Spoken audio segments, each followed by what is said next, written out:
Hello friends, आज हम class 12 के बिहार बोर्ड में sweetest love I do not को, जो कि क्लास 12 इंग्लिश का पहला चैप्टर है, का पूरा क्वेश्चन एंड आंसर करने वाले हैं। ये क्वेश्चन एंड आंसर निश्चित रूप से आपको एग्जाम में बहुत ही हेल्पफुल साबित होंगे, इसीलिए हम इसका पूरा क्वेश्चन आंसर एक एक वर्ड, इसका मीनिंग सब करेंगे इसी एक वीडियो में। और ये वीडियो बहुत ही कम समय की होगी। इसके अलावा अगर आप कोई दूसरी वीडियो देखते हैं तो वो बहुत ही 1-2 घंटे की होती है, जिसमें कि बहुत ज़्यादा टाइम कंज्यूम हो जाता है। और चूँकि एग्ज़ाम बहुत नज़दीक है तो उतना टाइम एक सब्जेक्ट में नहीं दिया जा सकता है, इसलिए ये एक फ़ायदा आपको है कि ये वीडियो बहुत ही कम देर की होगी और आपको सारे क्वेश्चन आंसर एकदम आसानी से मिल जाएंगे। इसमें पहला क्वेश्चन है कि how does the beloved waste the speaker's life. Beloved का मतलब होता है प्रेमी, और यहाँ पे इसका मतलब है प्रेमिका। और प्रेमिका है जिन्होंने कविता लिखी है, यानी जो कवि हैं जॉन डॉन, उनकी पत्नी। तो स्पीकर वो होता है जो कि कहता है। आप अगर पोएम ठीक से पढ़े होंगे, आपको पता होगा कि जो पोएट है वो खुद ही यहाँ पर बोल रहे हैं और अपनी पत्नी से बोल रहे हैं, अपनी पत्नी को समझा रहे हैं। तो यहाँ पे एक क्वेश्चन है कि how does the beloved waste the speaker's life, कि आखिर उनकी पत्नी स्पीकर्स के जीवन को बर्बाद कैसे कर रही है। स्पीकर इसे समझाते हैं। पहला लाइन तो इसका ये है कि speaker wants to complete his desire under is valuable time of life. देखिए, डिज़ायर का मतलब इच्छा होता है, वांट का मतलब चाहना, कंप्लीट मतलब पूरा करना, वैल्यूबल कीमती बहुमूल्य, टाइम समय, लाइफ जीवन। इसका मतलब है स्पीकर यह इच्छा रखते हैं कि उन्हें जितना टाइम मिला है, यानी जितने दूर तक कि उनका लाइफ स्पैन है, उतने टाइम में ही वे अपनी इच्छा को पूरा करना चाह रहे हैं। और इस इच्छा को पूरा करने के लिए उन्हें अब अपनी पत्नी से दूर जाना पड़ेगा। असल बात यह है कि स्पीकर जो है जा रहे हैं जर्मनी, कुछ काम से जा रहे हैं, ज़रूर ही कोई इम्पोर्टेंट काम होगा, तभी तो कविता भी बाद में लिखी गई इस पर। तो अब वो जा रहे हैं वहाँ पे, उन्हें वहाँ बहुत ज़रूरी काम है। और उनकी जो बिलवेड है पत्नी, अब वो यह सोच कर कि कभी वहाँ पे जा रहे हैं, कैसे रहेंगे, कब लौटेंगे, क्या होगा नहीं होगा, इस बात को लेके वो बहुत ही डिप्रेस्ड हो गई है, यानी कि चिंतातुर हो गई है, डिप्रेशन में चली गई है। और उन्हें इतना दुख होता है इस बात का कि अब वो इस पर रोना शुरू कर देती है। अब रोने का मतलब क्या है, अब कोई इंसान रोएगा तो सामने वाला इंसान जा तो पाएगा नहीं, इसीलिए वह पोएट को अपने से दूर जाने ही नहीं दे रही है। तो इस प्रकार से जो बिलवेड है वो कवि के जो अच्छे अच्छे पल हैं, जो उनके जीवन का कीमती समय है, उसको बर्बाद कर रही है, क्योंकि बिलवेड उन्हें कहीं जाने ही नहीं दे रही है। तो कवि का जो कीमती समय है वो नष्ट हो रहा है। ये इसका कंप्लीट आंसर है। आप इतना आंसर लिख देंगे, आपको फुल मार्क्स 2 नंबर का क्वेश्चन या 3 नंबर का क्वेश्चन आता है, उसमें आपको ये फुल मार्क्स मिल जाएंगे। हम आगे बढ़ते हैं। दूसरा क्वेश्चन है what will make the speaker journey speedier. Journey का मतलब होता है यात्रा, स्पीडियर का मतलब होता है तेज़ी से। अब यहाँ पे कहा जा रहा है कि जो कवि हैं, जो जॉन डॉन हैं, उनकी यात्रा स्पीड कैसे होगी, उनकी यात्रा में तेज़ी कैसे आएगी। तो इसका आंसर ये हो जाएगा कि स्पीकर की जर्नी तभी स्पीडियर हो पाएगी, तभी तेज़ी हो पाएगी, अगर उनकी बिलवेड यानी उनकी पत्नी, उनकी प्रेमिका, उनकी लवर उन्हें दूर जाने के लिए इजाज़त दे दे। रेडी टू पार्ट, पार्ट का मतलब होता है अलग होना, तो मतलब वही है, यात्रा तभी तेज़ी होगी अगर उनकी पत्नी उन्हें खुशी खुशी जाने देगी, उन्हें अपनी यात्रा पूरी करने देगी, वो भी खुशी के साथ, स्माइल के साथ। इस प्रकार से क्या होगा कि जो स्पीकर होंगे वो भी खुश हो जाएंगे, वो भी हैप्पी हो जाएंगे, और उन्हें एक आशा और विश्वास रहेगा कि मुझे अपना काम ख़त्म करके जल्दी से जल्दी अपनी पत्नी के पास जाना है। लेकिन अगर उनकी पत्नी उन्हें जाने ही नहीं देगी तो स्पीकर भी तो दुखी हो जाएंगे, यात्रा पूरी हो ही नहीं पाएगी, तो दोनों दुखी हो जाएंगे। इसलिए स्पीकर चाहते हैं कि उनकी पत्नी उन्हें जाने दे, यात्रा उन्हें पूरा करने दे, क्योंकि जीवन जो है सीमित है, उनके पास टाइम कम है, एक टाइम आएगा जब उन्हें मरना पड़ेगा। ये इसका कंप्लीट आंसर है। नेक्स्ट है, how do sharing and weeping affect the speaker. Sharing का मतलब होता है आह भरना, आह। जब इंसान बहुत ज़्यादा दुखी हो जाता है तो वो आहें भरना शुरू कर देता है, आहें भर भर के रोता है और पुरानी पुरानी बीती बीती बातों को याद करता है। अब ये रो कौन रहा है और आहें कौन भर रहा है? ये भर रही है स्पीकर की पत्नी। और ऐसा करने से ऐसा नहीं है कि सिर्फ वही दुखी हो रही है, वही रो रही है, ये स्पीकर को भी प्रभावित कर रहा है। वही क्वेश्चन है कि आखिर जॉन डॉन को ये सारी बातें कैसे प्रभावित कर रही है।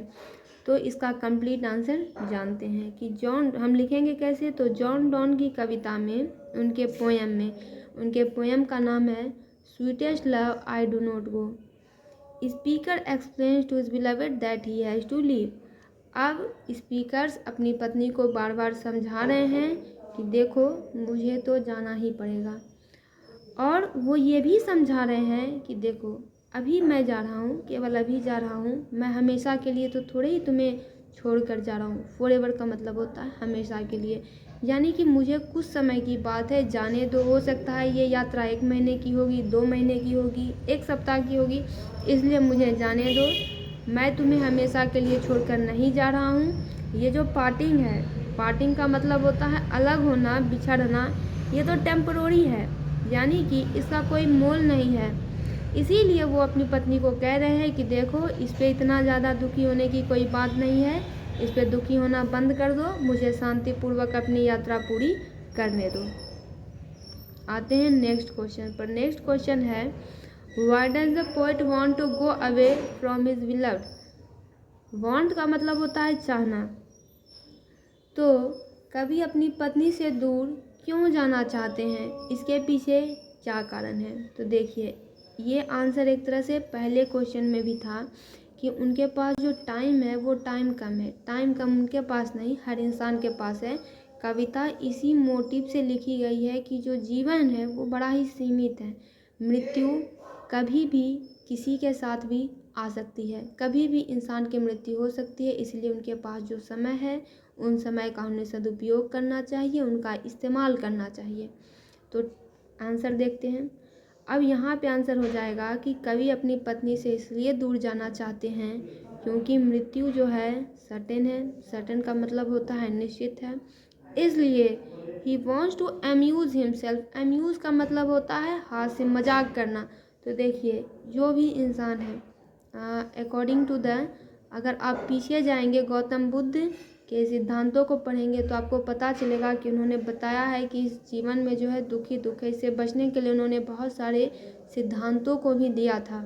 तो यहाँ पे भी वही थ्योरी लागू होती है कि इंसान के जीवन में बहुत सारा कष्ट है। अब कवि क्या चाहते हैं, मैं उन कष्टों से थोड़ा दूर हो जाऊं और दूर होके कहीं एकांत में समय अपने साथ बिताऊं, ताकि मुझे हास्य मजाक ये सब, इन सब के बारे में सोचूं और प्रसन्न हो, क्योंकि प्रसन्न होना ही बहुत ज़रूरी है। उसके बाद वो ये भी कह रहे हैं कि यही बात है नेक्स्ट लाइन में कि कवि जो है एक बार मरने से पहले बहुत ज़्यादा खुश होना चाहते हैं, क्योंकि पूरा जीवन तो प्रत्येक इंसान को दुखी होता है। फिर भी वो अपनी पत्नी को और समझा रहे हैं। देखिए, पत्नी बिल्कुल नहीं जाने दे रही है। कविता बड़ा ही लंबा है, बार बार वो समझा ही रहे हैं, बहुत सारा एग्जाम्पल लेते हैं। और अब वो फिर एक बात कहते हैं कि देखो ये जो पार्टिंग है, पार्टिंग का मतलब होता है बिछड़ना, ये तो कुछ भी नहीं है, nothing in comparison to the final parting which come with death. यानी कि मैं तो थोड़ी देर के लिए ही घर से जा रहा हूँ तो तुम्हें इतना तकलीफ़ हो रहा है। सोचो एक दिन तो ऐसा आएगा जब मेरी मृत्यु हो जाएगी। हो सकता है पहले पत्नी की मृत्यु हो जाए, तो पति तो जॉन डॉन तो बहुत ज़्यादा समझदार है, वो तो समझ जाएंगे। लेकिन अगर मान लीजिए पहले जॉन डॉन की ही मृत्यु हो गई और पत्नी रह गई, तो पत्नी कैसे बर्दाश्त कर पाएगी। तो वो इसे इस एग्जाम्पल से भी समझा रहे हैं कि देखो ये जो पार्टिंग है, ये बिछड़न है, ये बिल्कुल ही टेम्परोरी है, इसमें परेशान मत हो। अगर इतने में तुम परेशान हो जाओगी तो उस पार्टिंग को कैसे झेल पाओगी जो कि मृत्यु के साथ आती है। एक टाइम तो मुझे मरना ही पड़ेगा, फिर तुम अकेले रहना, कैसे रह पाओगी। और ये सब बातें बोलकर, तर्क देकर वो जाना चाह रहे हैं। फिर हम आते हैं अगले क्वेश्चन पर। अगला क्वेश्चन है explain a fitter love for me. Fitters आया है फिट से, FIT फिट। फिट का मतलब होता है जो उचित हो, सुटेबल हो, और उसी को यहाँ पे कंपैरेटिव डिग्री में फिटर लिखा गया है। यानी a fitter love for me, poem में एक लाइन है a fitter love for me, इसका क्या मतलब है? तो फिटर का मतलब होता है सुटेबल। यहाँ पे कवि ने लाइन लिखी है कि देखो मैं तुम्हें छोड़कर जा रहा हूँ, इसका मतलब ये नहीं है कि मुझे दुनिया में कि मुझे तुमसे अब प्रेम नहीं रहा, या फिर ऐसी भी बात नहीं है कि मुझे तुमसे कोई अच्छा जीवन साथी मिल गया। तो वही इस लाइन का मतलब है। फिटर लव का मतलब होता है कि अ मोर सुटेबल लवर, जिसके बारे में कि स्पीकर बात कर रहे हैं, जिसके बारे में स्पीकर दबाव देकर कह रहे हैं, लेकिन हालांकि उन्हें इनकी कोई भी इच्छा नहीं है, क्योंकि वे अपनी पत्नी से बहुत ही ज़्यादा प्रेम करते हैं। उन्हें किसी दूसरे प्रेमी की कोई ज़रूरत नहीं है। फिर आता है क्वेश्चन नंबर 6। क्वेश्चन नंबर 6 है कि what are the thing that the sun does not have. क्योंकि कवि जो है बार बार एग्जाम्पल ले लेके समझा रहे हैं अपनी पत्नी को, तो एक टाइम आता है जब सूरज भी आता है। यहाँ पे सूरज की बात हो रही है, तो अब आपको बताना है कि वह कौन सी चीज़ें हैं जो कि सूरज के पास नहीं है। तो कवि यहाँ पे समझा रहा है अपनी पत्नी को कि पूरा आंसर कैसे लिखना है। तो कवि समझा रहा है कि देखो मैं जो हूँ, यानी ये जो पोएट है, मैं सन से बेहतर हूँ। क्योंकि सूरज क्या करता है, आज उगता है फिर शाम को डूब जाता है, फिर सवेरे उगता है फिर शाम को डूब जाता है। आज डूबता है तो कल तो उसका आना ही है। जब से संसार बना है तब से तो ऐसा ही चल रहा है, वही करा है। ना तो सूरज को कोई मोटिव है, मोटिव का मतलब उसकी कोई इच्छा, कोई उद्देश्य, ना तो कोई सेंस है, यानी वो तो महसूस भी नहीं कर सकता। और ना ही सूरज की जो यात्रा है वो इस अर्थ पर बहुत ही छोटी है, क्योंकि जब सूरज आता है दिन भर रहता है, शाम को जाता है। तो देखिए यहाँ पे समझने वाली बात ये है, इतना लिखने से आपको फुल मार्क्स मिल जाएगा, लेकिन समझिए इसका मतलब ये है कि देखो सूरज को ना तो कोई प्रेमिका है, ना कोई उद्देश्य है, ना कोई सेंस है, लेकिन फिर भी आज जाता है कल चला आता है, आज जाता है कल चला जाता है। और मेरे पास तो तुम हो, मेरी मोटिव हो, मेरी प्रेमिका हो, मेरी पत्नी हो, तो मैं क्यों नहीं, मैं जब जाऊंगा तो मैं क्यों नहीं जल्दी वापस आ पाऊंगा। इसीलिए मुझे भी शांतिपूर्वक जाने दो। सूर्य का एग्जाम्पल लेके भी वो समझा रहे हैं। फिर आता है नेक्स्ट क्वेश्चन कि what makes a man power feeble. Feeble का मतलब होता है कमज़ोर होना। आखिर वो बोल रहे हैं कि क्या आखिर मैन की शक्ति को कमज़ोर कर देती है। तो इसका आंसर ये हो जाएगा कि मैन की जो शक्ति है वो बड़ी ही कमज़ोर है, यानी मैन जो है वो बड़ा ही कमज़ोर है।